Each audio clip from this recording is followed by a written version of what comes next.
Entonces, hoy vamos a hablar acerca de la guerra espiritual.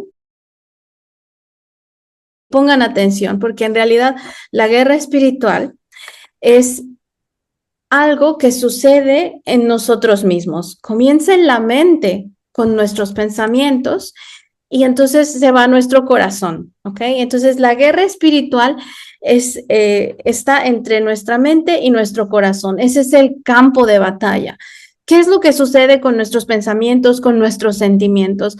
Que cuando estamos débiles, que cuando no estamos preparados, es muy fácil que llegue Satanás y entonces quiera empezar a mover, a manipularnos, a poner pensamientos que realmente son para nuestra propia destrucción. Entonces nosotros tenemos que aprender cómo manejar esos pensamientos y también cómo ayudar a otras personas a que estos ataques de Satanás no lleguen a los pensamientos de ellos, ¿ok? Entonces, vamos a ver lo que dice la escritura en la segunda de los Corintios 2, los versículos 10, 4 y 5, perdón, del capítulo 10, versículos 4 y 5. Las armas con las que luchamos no son las de este mundo, sino las poderosas armas de Dios, capaces de destruir fortalezas y de desbaratar argumentos y toda altivez que se levanta contra el conocimiento de Dios y de llevar cautivo todo pensamiento a la obediencia de Cristo. ¿Se dan cuenta que las armas que Dios nos ha dado para luchar batallas espirituales son armas que tienen que ver con la mente, son armas que tienen que ver con los pensamientos? Las fortalezas son aquellas paredes que nosotros quizá hemos construido o que Satanás quiere que construyamos para que no podamos ver la verdad del Señor, para que no podamos conocer ni a Dios, ni conocer su verdad, ni lo que Él quiere para nosotros. Y estas armas que Dios nos da son poderosas precisamente para transformar esos pensamientos, para que todos esos pensamientos que no vienen de Dios, que van o que están en contra de su voluntad, puedan ser sometidos a la voluntad de Cristo, es decir, a su obediencia, ¿ok? Por eso es tan importante saber que la guerra espiritual es un proceso que se lleva dentro de nosotros, comenzando en los pensamientos y yendo al corazón, donde maneja nuestras emociones, ¿ok? Entonces, con esto en mente, sí quiero recalcar que es muy, muy importante que nosotros tengamos una identificación oficial para poder llevar a cabo esta guerra espiritual. Nosotros o la gente común y corriente no puede utilizar estas armas de guerra que Dios nos ha dado si no cumple con dos requisitos. Uno es que sea identificado en el cielo. Hay un pasaje en Hechos donde se habla de un hombre que estaba poseído. Y entonces unos hombres judíos que eran hijos de un líder de la sinagoga querían expulsar al demonio que este hombre tenía usando el nombre de Jesús. Y entonces lo que nos dice la escritura en Hechos 15, pero el demonio les respondió: conozco a Jesús y sé quién es Pablo, pero ¿quiénes son ustedes? Si nosotros no somos reconocidos en el mundo espiritual, si los demonios nos... mira, ahí viene Lucia, esta es Lucia, híjoles. Si no saben quiénes somos, dice la escritura después de este versículo que el endemoniado tenía tanta fuerza que golpeó a estas personas, golpeó a estos judíos y los sacó de la casa donde estaban desnudos y todos golpeados. Entonces, si no tenemos las credenciales adecuadas para luchar espiritualmente, de verdad que los demonios, quizás no físicamente, pero sí espiritualmente, nos van a dar una rastriza. Entonces van a hacer que nos sintamos muy tristes, deprimidos, que nuestra fe empiece a fallar, que nos ganen las debilidades, que nos alejemos de Dios, que no vayamos a la iglesia, que no leamos su palabra. Pero el Señor nos ha dicho que nosotros somos sus hijos. Ahora, ¿qué necesitamos? Necesitamos legalidad, porque a pesar de que somos sus hijos, podríamos estar cayendo en el peligro del pecado. Y cuando no tenemos una integridad, cuando nuestra integridad no es completa, entonces no tenemos autoridad moral delante de estos demonios, ¿ok? Primera de Juan 5:18 dice: Sabemos que el que ha nacido de Dios no practica el pecado. Jesucristo, que nació de Dios, lo protege y el maligno no llega a tocarlo. Y esta es una promesa impresionante y muy importante para nosotros. Dice que los que somos hijos de Dios no practicamos el pecado. No practicar el pecado significa no pecar a sabiendas, como que perdemos la vergüenza, lo sigo haciendo y no me importa. No, yo sé que hay veces que podemos caer en tentación, que podemos tener alguna debilidad, que sabemos que está mal y nos arrepentimos. Eso es diferente a practicar el pecado, que no nos importe. Bueno, lo hago y sí, sé que está mal, pero pues no me importa, no pasa nada. A eso es a lo que se refiere esta escritura. Ahora, cuando nosotros no pecamos, cuando protegemos nuestra integridad, cuando protegemos nuestra santidad, entonces Jesucristo nos protege y no permite que el maligno nos toque. Entonces, tenemos una protección especial, una protección sobrenatural, ya sea física o espiritual. El Señor muchas veces manda sus ángeles para protegernos y también hasta para proteger nuestros pensamientos, porque si el demonio quiere ponernos algo en la mente, cuando el Señor manda a sus ángeles, esos ángeles detienen a los demonios para que no nos pongan pensamientos en la mente, ¿ok? Entonces, otra cosa que necesitamos para hacer estas batallas espirituales es tener un entrenamiento, digamos, un cierto nivel de madurez espiritual. ¿Cómo logramos esto? Estudiando la palabra del Señor. No nada más una vez a la semana, sino haciéndonos el hábito de leerla constantemente, orando. Diario. Exacto, orando, ayunando a veces si es necesario, congregándonos, eso también es muy importante, teniendo comunión unos con otros, obviamente sirviendo al prójimo, mostrando amor, es algo completamente integral. Entonces, yo sé que el Señor, si les da estas palabras, es porque los ve a ustedes ya capacitados con un nivel de madurez espiritual suficiente para que ustedes aprendan cómo pelear estas batallas espirituales. Amén.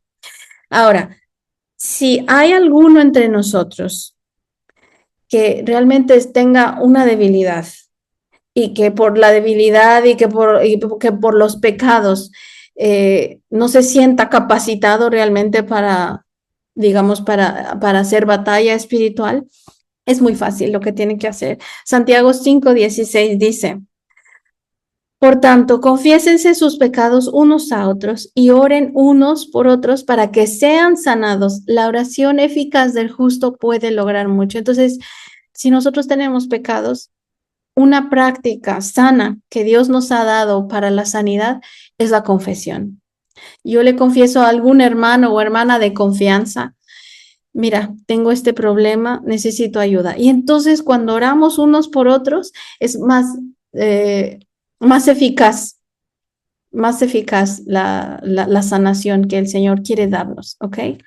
Ahora, cuando ya estamos listos, también podemos hacer oración por nosotros mismos, podemos hacer guerra espiritual por nosotros mismos, por nuestras propias debilidades, por nuestras propias, pues, pecados a veces, pero Dios también quiere que nosotros aprendamos a luchar por aquellos que amamos, por aquellas personas que necesitan ayuda, por aquellas personas que sabemos que están atados por el maligno, que están llevando una vida que no es agradable al Señor. Nosotros podemos luchar por ellos. Y a eso es a lo que la Biblia le llama intercesión. Y esa intercesión la vamos a hacer con oración. Dios no quiere que nos pongamos a pelear con las personas ni a sermonearlas, porque muchas veces no nos van a escuchar. Pero nosotros, a puerta cerrada con el Señor, podemos orar, podemos interceder y estaremos haciendo una guerra espiritual por la salvación de esas almas. Y yo sé que eso es lo que Dios quiere que aprendamos a hacer. Amén. Efesios 6:18 dice: oren y pidan siempre con la ayuda del Espíritu. Manténganse alerta y no dejen de orar por todo el pueblo santo.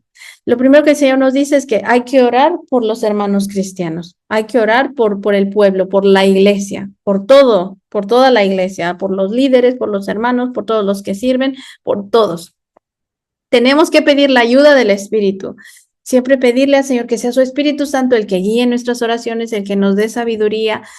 Y tenemos que mantenernos alerta, porque si no estamos alerta, el maligno puede venir a tratar de tentarnos en cualquier momento.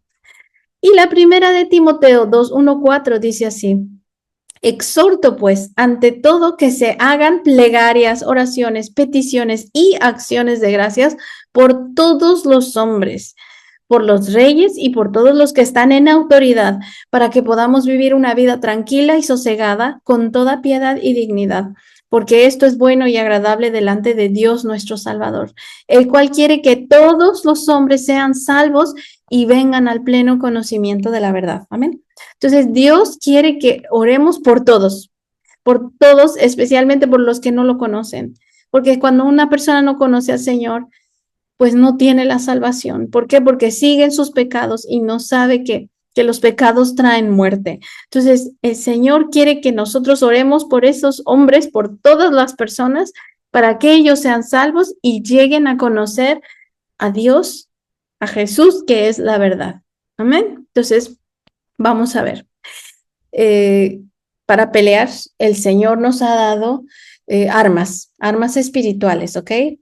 Y nos dio una armadura, así como en la antigüedad los soldados tenían armaduras, el Señor nos da una armadura espiritual. Quizá estudiar toda la armadura del Señor nos podría llevar un par de clases enteras, ¿ok? Pero yo lo voy a tratar así de resumir simplemente por cuestiones de tiempo y de practicidad. Entonces dice así Efesios 6:13-17. Por lo tanto, pónganse todas las piezas de la armadura de Dios para poder resistir al enemigo en el tiempo del mal. Así, después de la batalla, todavía seguirán de pie firmes. Defiendan su posición poniéndose el cinturón de la verdad y la coraza de la justicia de Dios. Pónganse como calzado la paz que proviene de la buena noticia a fin de estar completamente preparados. Además de todo eso, levanten el escudo de la fe para detener las flechas encendidas del diablo. Pónganse la salvación como casco y tomen la espada del Espíritu, la cual es la palabra de Dios. Entonces, Dios quiere que nos pongamos el cinturón de la verdad. Es decir, que absolutamente todo lo que digamos, todo lo que hagamos tiene que estar basado en la palabra del Señor, porque esa es la verdad. En la antigüedad, las armaduras se sostenían completamente con el cinturón. Si el cinturón no servía, se caía la armadura. Entonces, así nosotros, si no estamos sostenidos por la verdad, se nos va a caer la armadura y vamos a quedar a libre albedrío de nuestros enemigos, ¿ok? Después dice la Escritura que tenemos que ponernos la coraza de la justicia. La coraza de la justicia representa nuestras buenas acciones. Significa que tenemos que cuidar nuestro corazón, tenemos que cuidar nuestra santidad, no al pecado, no dejar que nuestros sentimientos nos controlen. No importa lo que estemos viendo, nosotros tenemos que proteger nuestro corazón y siempre cuidarlo con la santidad del Señor, es decir, siempre actuar justamente. Después tenemos que ponernos el calzado de la paz. Eso es tener la disposición de a donde quiera que vayamos, llevar el evangelio del Señor, porque el evangelio significa paz, paz entre Dios y los hombres y paz entre hombres y hombres. Entonces es muy importante siempre tener la disposición que a donde quiera que yo voy, tengo que llevar paz. Yo no puedo llevar guerra entre las personas y ponerme a discutir con ellas, a pelear. No, mi mentalidad debe estar en el evangelio, ¿ok? El escudo de la fe. Entonces, necesitamos mantener nuestra fe en alto, porque si nosotros perdemos la fe, cualquier arma del enemigo va a llegar a nuestra mente, a nuestro corazón, nos va a atacar y vamos a quedar indefensos. Entonces, necesitamos creer las promesas del Señor, necesitamos creer en su palabra, necesitamos creer en su poder, en que Él nos está protegiendo, el que Él nos va a guiar, el que Él es nuestro Padre, que Él nos ama. Todo lo que la Biblia dice sobre el Señor lo tenemos que creer y eso es un escudo que nos va a proteger de todas las artimañas, hasta las artimañas de engaños del maligno. También dice la Escritura que nos tenemos que poner el casco de la salvación. Es decir, que la salvación, el conocimiento de la salvación es lo que va a proteger nuestros pensamientos, ¿ok? Cada vez que yo veo algo que no me gusta, no. Dios me ama, Dios me ha salvado, Cristo murió por mí, Cristo murió por esta persona o por esta otra persona. Entonces tenemos que ponernos ese casco y nunca olvidar que el Señor ya nos ha salvado, ya hizo todo para salvarnos. Lo único que tenemos que hacer es ir a reclamarlo. ir a reclamar esa salvación para todos aquellos que amamos. Y por último, nos da el Señor la única arma para atacar que tenemos es su palabra. Por eso es que la tenemos que conocer bien. Y hoy el Señor, con la ayuda del Espíritu Santo, nos va a enseñar cómo usar esa palabra como arma de guerra cuando estamos nosotros luchando por nosotros mismos o por nuestros seres queridos. Amén. Entonces, vamos a ver. El Señor me puso en el corazón utilizar este ejemplo de Proverbios 13, que es el capítulo que nos toca, y lo que hice fue organizar los proverbios de este capítulo por temas, ¿ok? Entonces no van en orden, sino que vamos a ir por temas, ¿ok? Entonces los siguientes versículos que vamos a leer tienen que ver con la sabiduría, con la corrección y con la disciplina, ¿ok? Vamos a poner de ejemplo, ¿ok?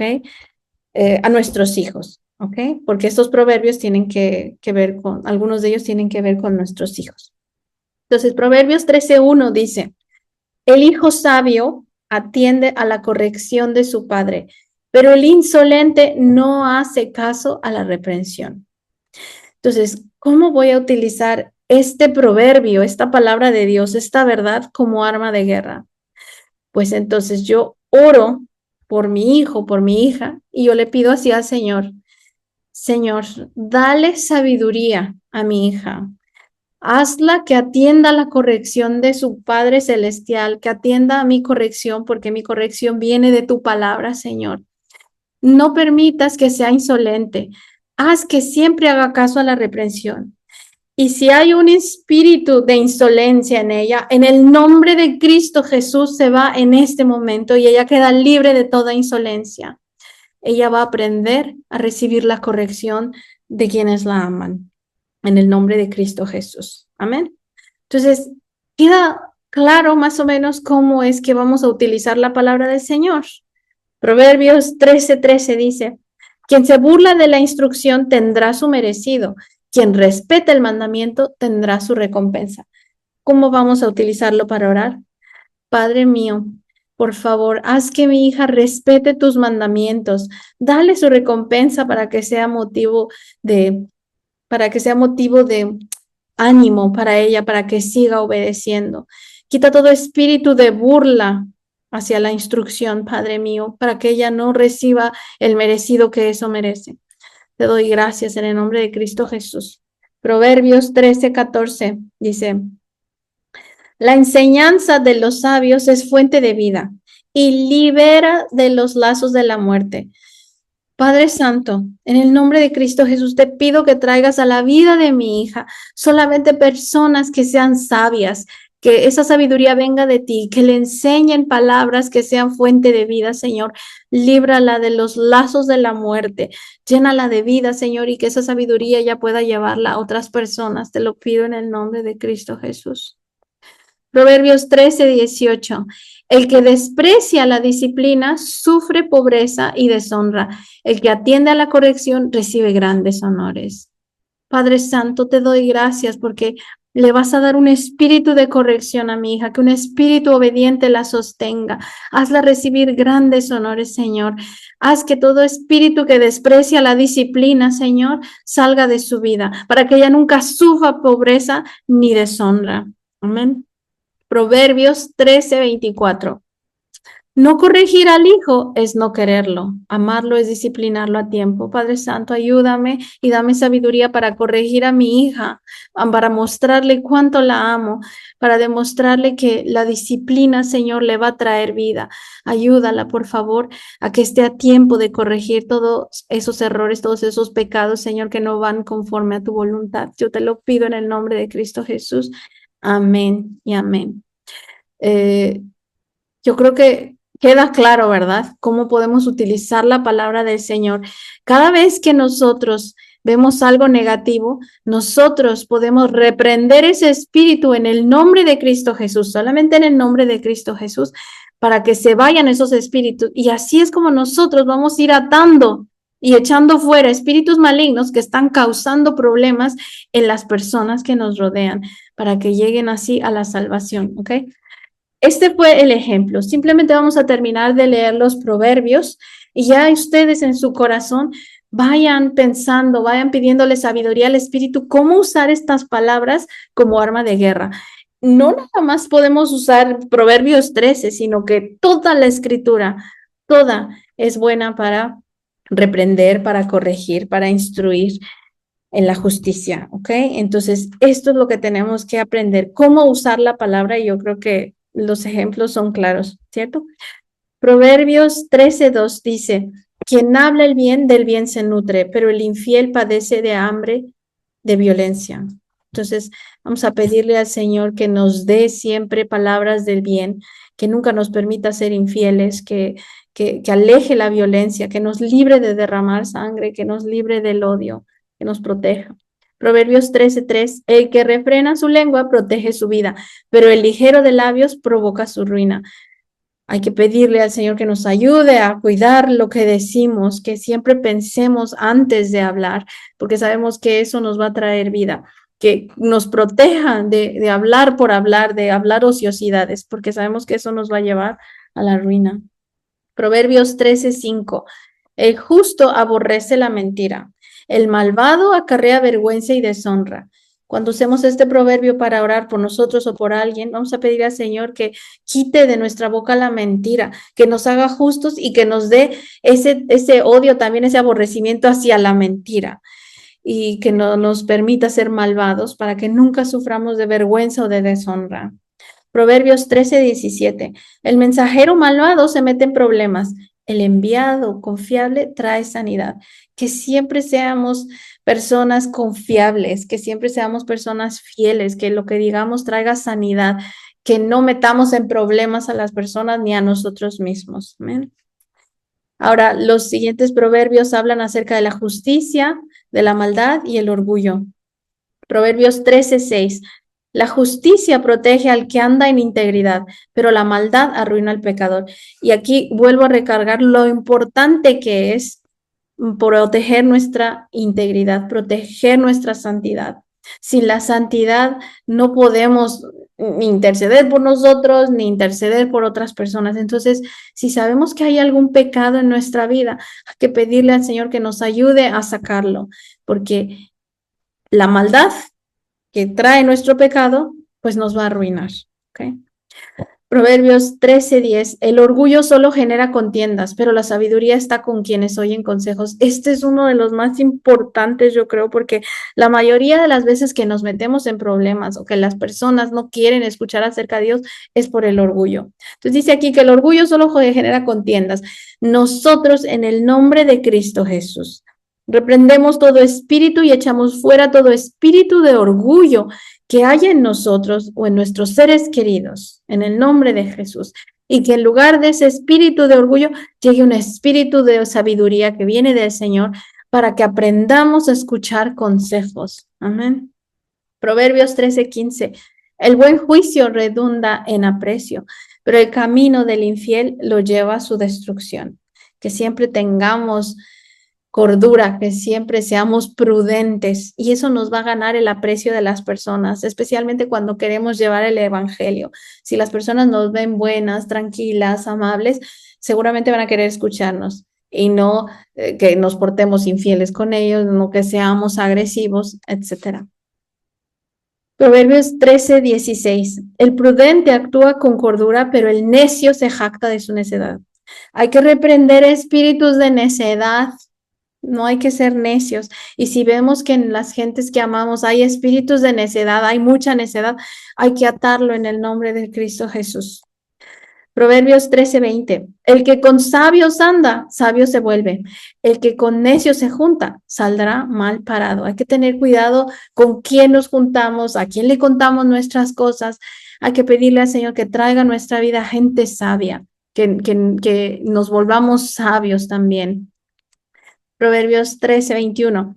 Al pecador lo persigue el mal y al justo lo recompensa el bien. Entonces sabemos que el pecado no tiene otra consecuencia más que males, puros males para nosotros, tristeza, depresión, sufrimiento. Quizá algún pecado nos pueda traer placer por un momento, pero al fin del día nos va a traer solamente sinsabores. Pero cuando hacemos las cosas justas, el Señor lo va a recompensar. los proverbios que hablan de trabajo, de la pereza y de la diligencia. Proverbios 13:4. El perezoso codicia y no satisface sus anhelos. El diligente prospera en todo lo que anhela. Yo sé que hay muchos espíritus. De hecho, yo he peleado con espíritus de pereza. En una ocasión, una chica que yo tenía en la iglesia, una hermana, casi siempre se estaba quedando dormida en la iglesia. Cuando escuchaba el sermón, generalmente se quedaba dormida y entonces no escuchaba. Y su vida era así, era bastante perezosa, no le gustaba trabajar, le daba pereza hacer cosas, no quería esforzarse. Y un día, orando por ella, vi en un sueño que había era como un monstruo grande, algo gordo, era algo gordo. Y entonces estaba junto a ella, enfrente de ella también, y de repente el monstruo este empezaba a vomitar enfrente de mí también y me llenaba el vestido como de vómito, pero era así como un tipo de baba, un líquido así viscoso, transparente. Y entonces mi hija me decía, no te preocupes, mami, es la palabra de Dios. Y cuando yo veía lo que el espíritu estaba vomitando, realmente eran palabritas y yo alcancé a ver que una decía Mateo. Y entonces agarraba yo un cuchillo que estaba por ahí, era un cuchillo como de carnicero, y se lo clavaba en medio al monstruo. Y entonces el monstruo se moría así como que, y entonces se moría el monstruo, ¿ok? A partir de entonces, yo oré por la chica más y ella entendió el porqué de su pereza. Entonces, si vemos que hay pereza en las personas, podría ser un espíritu, ¿ok? Entonces, hay que orar por ellas y echar fuera a esos demonios en el nombre de Jesús. Proverbios 13:11. El dinero mal habido pronto se acaba. Quien ahorra poco, poco a poco se enriquece. Entonces, que el Señor nos dé sabiduría para saber manejar y administrar los bienes, tanto materiales como espirituales, y todo para su gloria. Versículo 23. En el campo del pobre hay abundante comida, pero esta se pierde donde hay injusticia. Entonces, quizá hay alguien que sea diligente, pero si esa persona no tiene un carácter íntegro, no es justa, tarde o temprano va a perder lo que tiene o lo que haya adquirido se le va a quedar a otros. Proverbios que tienen que ver con las riquezas, la pobreza y la herencia. Versículo 7. Hay quien pretende ser rico y no tiene nada. Hay quien parece ser pobre y todo lo tiene. Sabemos que las riquezas en el mundo no son la fuente de la verdadera felicidad. Hay gente que quizá tenga muchas riquezas, pero dentro de, de su corazón tengan tristezas, tengan depresiones, tengan muchas preocupaciones. Generalmente las personas ricas tienen muchas preocupaciones. Y hay gente que parece pobre, o hay quien que es pobre, pero es feliz y sabe que lo que llena el alma realmente es una convivencia con el Señor, es conocerlo a Él. Versículo 8. El rico puede salvar su vida con sus riquezas, pero al pobre ni siquiera lo amenazan. Cuando nos preocupamos por obtener muchas cosas materiales, eso nos va a causar más problemas. ¿Por qué? Porque obviamente en esta época, y especialmente en nuestros países latinos, entre más rico eres, pues más peligro hay de que te secuestren, de que te roben, entonces uno no puede vivir tranquilo. Y al pobre ni siquiera lo amenazan. Nadie va a mirar al pobre. No es que diga yo que seamos pobres, sino que pongamos en perspectiva las riquezas materiales, ¿ok? Proverbios 13:22. El hombre de bien deja herencia a sus nietos. Las riquezas del pecador se quedan para los justos. Entonces, siempre debemos pensar en los demás, no nada más en nosotros. Y esto no nada más tiene que ver con riquezas materiales, sino que nosotros debemos dejar un legado, es decir, algo que les enseñemos a nuestros hijos, que ellos puedan pasar a otras generaciones conocimiento, especialmente conocimiento del Señor. Esperanza, deseos y satisfacción. Dice así Proverbios 13:12. La esperanza que se demora aflige el corazón. El deseo cumplido es un árbol de vida. Amén. Entonces hay que pedirle al Señor que nos deje ver eso que estamos pidiendo, que nos deje ver frutos de nuestro trabajo. Eso nos va a dar ánimo. Proverbios 13:19, el deseo cumplido endulza el alma, pero el necio detesta alejarse del mal. Entonces hay que pedirle al Señor que cualquier espíritu de necedad se vaya, porque la necedad no nos permite alejarnos del mal, ¿ok?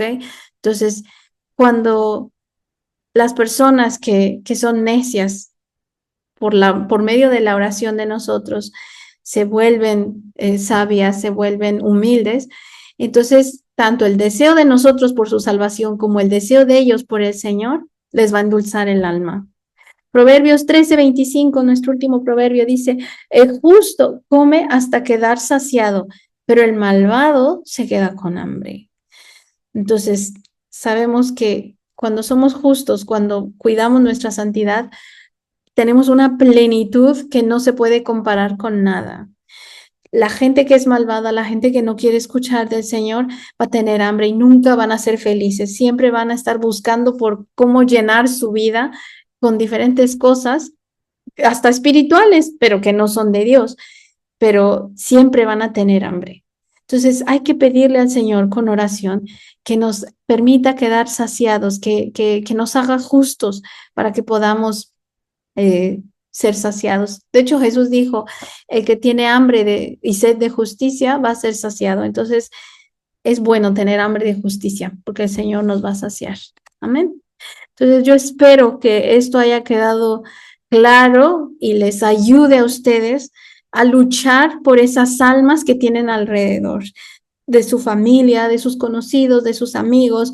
Hay batallas que van a durar, quizá un día, hay batallas que van a durar semanas, hay otras que pueden durar años, pero lo importante es que sigamos peleando. Entonces, desde ahora en adelante, intercedamos por nuestras familias, por esos seres queridos, para que el Señor lleve la salvación a ellos.